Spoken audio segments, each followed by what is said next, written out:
Eshonbuva necha kirdingiz, necha yoshga kirdingiz? 100'ga bordim. 100 yoshga kirdingiz. Mana shu joyda necha yildan beri e'tikof o'tirasiz mana shu joyda? Necha yildan beri o'tirasiz shu yerda? 50 yıl bo'ldi. 50 yil bo'ldi. Alloh rozi bo'lsin.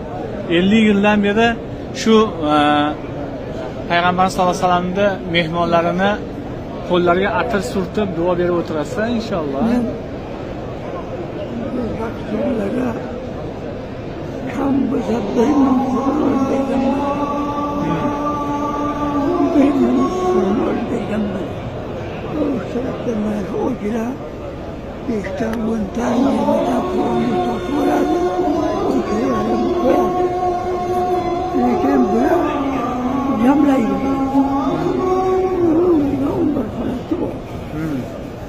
Ondan sonra böyle kayıtlı devlet olducu 15'e bir köprüde bir köprünün